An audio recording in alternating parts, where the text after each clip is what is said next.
મિત્રો યાદ હોય તો 15 ડિસેમ્બરના દિવસે મેં એક વિડીયો જાહેર કરીને દાવો કર્યો હતો કે ટૂંક સમયમાં દેશના પ્રધાનમંત્રી નરેન્દ્ર મોદીનું નામ જેફરી એપ્સ્ટીનની ફાઇલ્સમાં આવવાનું છે।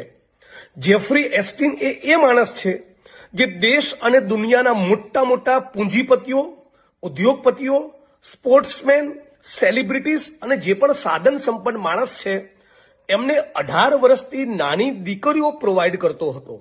મોટી ઉંમરની મહિલાઓની સાથોસાથ 18 વર્ષથી નાની દીકરીઓના યૌન શોષણના આંતરરાષ્ટ્રીય નેટવર્કનો જે મુખ્ય સૂત્રધાર છે એનું નામ જેફરી એપ્સ્ટીન।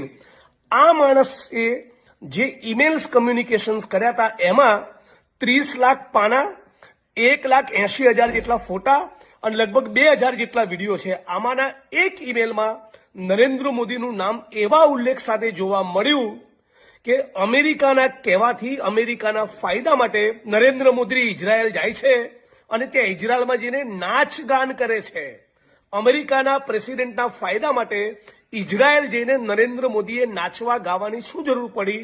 અને જે માનવ તસ્કરી, યૌન શોષણ અને 18 વર્ષથી નાની ઉંમરની દીકરીઓ આખી દુનિયાના લંપટ ચરિત્રહીન માણસોને પહોંચાડતો હતો, એ જેફરી એપ્સ્ટીન સાથે નરેન્દ્ર મોદીને સુવાળા સંબંધો કેમ હતા એની બાબતની સ્પષ્ટતા આ દેશના પ્રધાનમંત્રી નરેન્દ્ર મોદીએ પોતે કરવી જોઈએ।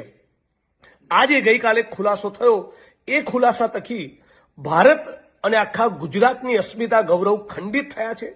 આવા ચરિત્રહીન દુનિયામાં સૌથી વધારે બદનામ માણસ સાથે આપણા દેશના પ્રધાનમંત્રીને સંબંધ હોય, એ બંને એકબીજાના ટચમાં હોય, બીજા એક ત્રીજા રાષ્ટ્રની સેવા ચાકરીમાં લાગેલા હોય, આ બહુ ભયંકર મોટી ચિંતાનો વિષય છે।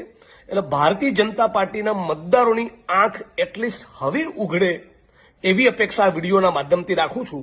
સેટ પણ શરમનો છાંટો બચ્યો હોય તો નરેન્દ્ર મોદી પોતે સ્પષ્ટતા કરી ભારતના પ્રધાનમંત્રીના પદેથી રાજીનામું આપી દેવું જોઈએ।